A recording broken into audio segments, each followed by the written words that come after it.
Assalamualaikum warahmatullahi wabarakatuh. Kami dari kelompok 9 ingin melakukan presentasi tentang perancangan desa pintar, desa, suka duka. Perkenalkan, nama saya Muhammad Nur Ilham. Nama saya Muhammad Rafli. Nama saya Emilio Tanjung. Nama saya Muhammad Fauzan Adiansyah. Nama saya Arif Rahman. Di sini ada lingkungan work system, di mana lingkungan work system ini ada customer, produk and service, bisnis proses, partisipan, informasi, dan teknologi. Next. Pengembangan work system. Yang pertama itu ada inisiasi. Proses dalam tahap inisiasi adalah melakukan survei dan wawancara mengenai pemanfaatan TIK dalam berbagai lapisan masyarakat di desa, khususnya yang menjadi objek dalam kegiatan ini yaitu warga desa dan kepala desa. Proses selanjutnya adalah melihat kemungkinan baru sehingga sarana penyedia informasi, komunikasi, dan pembelajaran masyarakat, serta dukungan untuk e-kops. Proses tersebut dikumpulkan, dibahas, dan diajarkan, dan juga disosialisasikan pada masyarakat dalam kerangka desa pintar. Yang dirancang dalam desa pintar bukan hanya meningkatkan kemampuan literasi, wawasan teknologi, dan kemampuan praktis. Pengguna aplikasi komputer juga membuka kemungkinan baru dalam pemberdayaan masyarakat berbasis TIK. Next. Di sini ada analisis work system. Yang pertama itu ada customer, produk dan service, bisnis proses, partisipan, informasi, dan teknologi. Yang pertama itu ada customer.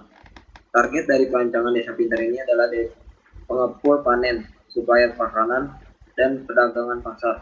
Dengan adanya perancangan desa pintar ini, para calon customer dapat memantau perkembangan dari bahan makanan dari mulai lamanya estimasi waktu, proses panen, layanan jumlah hasil panen, warga desa yang bisa diakses di web. Dengan adanya web tersebut cukup membantu masyarakat bahkan calon customer. Yang kedua itu ada produk dan service. Kualitas yang diterima sesuai dengan harapan teman-teman akan menjadi konsumen puas terhadap produk yang diterima oleh konsumen. Serta pelayanan yang dirasakan oleh konsumen sudah dirasa baik, kemudian merasa puas dengan apa yang mereka terima. Akan tetapi perlu adanya peningkatan untuk memberikan pelayanan yang lebih baik terhadap konsumen. Yang ketiga, bisnis proses. Rancangan website untuk pengembangan desa pintar ini dilakukan dengan melakukan studi pustaka serta pengumpulan alat penelitian.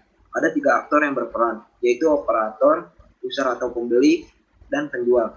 Operator memiliki 3 action pertama, yaitu validasi pembelian item, validasi pembayaran item, dan chat. Pada user ada 3 action utama, yaitu membeli item, menerima item, rekap pembelian. Dan aktor penjual ada 3 aksi, yaitu mengirim item, mengelola daftar item, rekap penjualan. Perancangan website ini untuk memudahkan pengguna dalam menavigasi aplikasi sehingga pengguna nyaman menggunakannya. Yang keempat ada partisipan.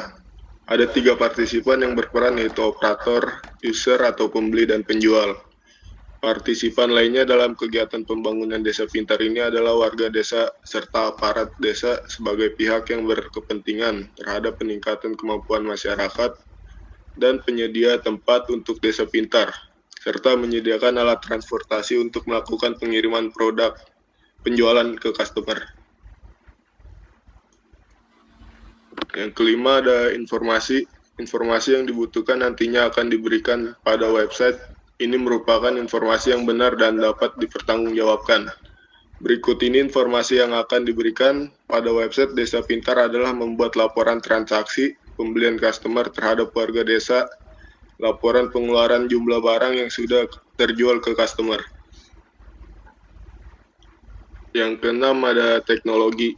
Dengan adanya website Desa Pintar ini dapat memudahkan masyarakat untuk melakukan transaksi penjualan dan pembelian bahan pakan dari warga desa ke customer.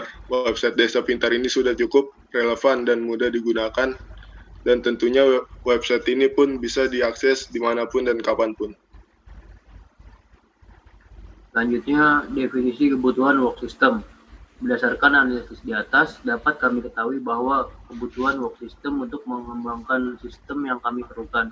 Yang pertama, konsultasi pelayanan unit koperasi. Menu konsultasi IKOP ini digunakan untuk masyarakat yang ingin berkonsultasi atau bertanya kepada pelayanan unit koperasi.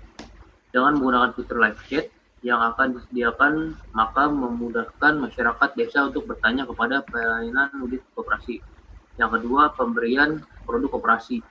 Dengan membuat kerjasama dengan pihak pedagang pasar, pemberian dan pengiriman produk koperasi akan diterima oleh masyarakat desa dengan cepat dan mudah.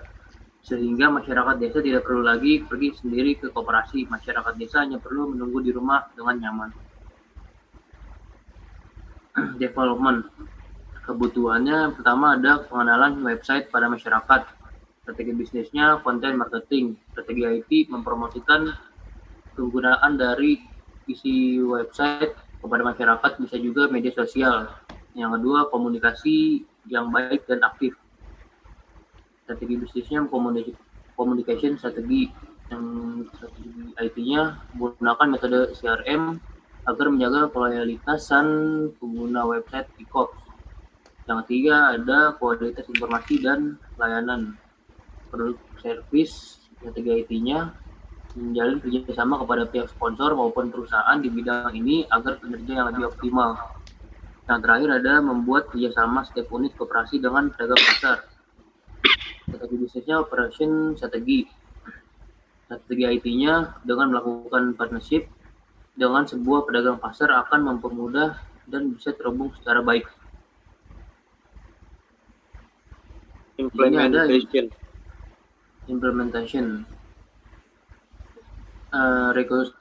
Risiko implementasi yang pertama ada kurangnya fasilitas perlengkapan. Implementation. Terus ada risiko implementasi.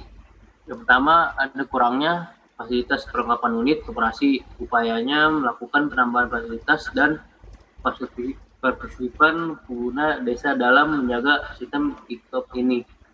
Keamanan sistem yang belum memadai. Upayanya itu membuat sistem keamanan yang terintegrasi dan terkomputerisasi agar tidak rentan. Yang ketiga, minimnya kesiapan dalam pengetahuan menggunakan sistem. Upayanya melakukan pelatihan atau sosialisasi dengan penduduk desa sebelum menggunakan sistem tersebut. Dan terakhir, tidak tersediaan akses pelayanan unit koperasi.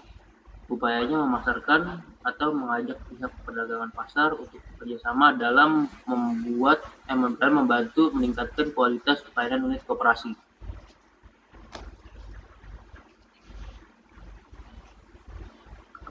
Operation and maintenance, strategi keamanan. Komponen evaluasi strategi kontrol pada akses. Indikator keberhasilannya masyarakat harus melakukan login untuk mengakses sistem IKOP guna melakukan transaksi dengan aman dan baik. Strategi pemeliharaan. Komponen evaluasi strategi pemeliharaan perspektif, pemeliharaan adaptif, pemeliharaan korektif. Indikator keberhasilan sistem berjalan tanpa ada gangguan dan kendala yang akan terjadi selama dilakukannya sistem pemeliharaan. Strategi keandalan. Komponen evaluasi strategi, layanan yang ditawarkan sistem user-friendly dapat diakses di mana saja dan kapanpun. Indikator keberhasilan, sistem dapat diakses di mana saja dan kapanpun dengan sistem operasi Windows, Android, maupun iOS. Strategi ketersediaan. Komponen evaluasi strategi tersedianya tenaga listrik dan jaringan internet. Indikator keberhasilan, sistem dapat berjalan selama tersedianya tenaga listrik dan jaringan internet yang memadai. Terakhir, kesimpulan. Hasil dari kesimpulan ini bahwa Desa Pintar menekankan aspek perubahan sosial, pemberdayaan, kemandirian, kebersamaan, dan keberlanjutan, di mana di dalamnya lebih dulu mengkaji dan memperhatikan aspirasi kebutuhan perekonomian masyarakat berpendapatan menengah ke bawah, yang selama ini terpinggirkan. Salah satu tujuan utama pengembangan Desa Pintar untuk meningkatkan peran dan partisipasi masyarakat dalam kemajuan ekonomi untuk kesejahteraan desa, yaitu melalui masuknya jaringan internet ke desa. Dengan adanya program ini, masyarakat desa mudah untuk mengakses internet, menjadikan peluang untuk memanfaatkan teknologi dalam memperkenalkan dan memajukan potensi desa yang ada. Di sini teknologi sangat berperan dalam menghilangkan permasalahan yang disebabkan karena jarak dan waktu. Dengan mengenalkan TIK kepada masyarakat desa, desa akan lebih mandiri dan sejahtera, terutama pada aspek perekonomian. Karena program Desa Pintar di sini misi utamanya adalah meningkatkan perekonomian dengan membangun sistem e-com. Dengan adanya konsep Desa Pintar, kami mengusulkan sebuah aplikasi berupa website yang dapat memudahkan masyarakat dalam melakukan transaksi penjualan dan pembelian bahan pakan dari warga desa ke customer. Website Desa Pintar ini sudah cukup relevan dan mudah digunakan, dan tentunya website ini pun bisa diakses dimanapun dan kapanpun. Sekian presentasi kelompok kami dari kelompok 9. Jika ada salah-salah kata dan pembacaan, mohon maaf. Wabillahi taufiq wal hidayah. Wassalamualaikum warahmatullahi wabarakatuh.